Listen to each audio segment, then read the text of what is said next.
Sepohon kayu daunnya rimbun, lebat bunganya serta buahnya. Walaupun hidup 1000 tahun, kalau tak sembahyang apa gunanya? Walaupun hidup 1000 tahun, kalau tak sembahyang apa gunanya? Kami bekerja sehari-hari untuk belanja rumah sendiri. Walaupun hidup 1000 tahun, kalau tak sembahyang apa gunanya? Walaupun hidup 1000 tahun, kalau tak sembahyang apa gunanya? Kami sembahyang fardu, sembahyang sunat dan ada bukan sebarang, supaya Allah menjadi sayang. Kami bekerja hati lariang, supaya Allah menjadi sayang. Kami bekerja hati lariang. Sepohon kayu daunnya rimbun, lebat bunganya serta buahnya. Walaupun hidup 1000 tahun, kalau tak sembahyang apa gunanya? Walaupun hidup 1000 tahun, kalau tak sembahyang apa gunanya?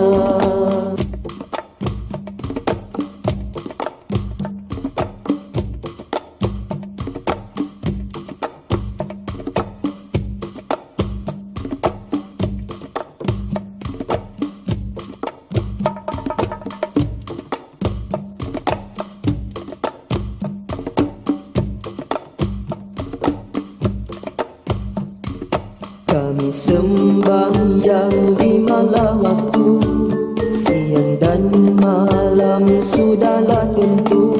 Hidup di kubur yatim piatu, tinggallah seorang dipukul di palu. Hidup di kubur yatim piatu, tinggallah seorang dipukul di palu.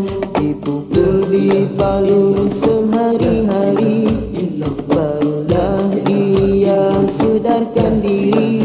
Hidup di dunia tiada bererti, akhirat di sana sangatlah rugi. Hidup di dunia tiada bererti, akhirat di sana sangatlah rugi. Sepohon kayu daunnya rimbun, lebat bunganya serta buahnya.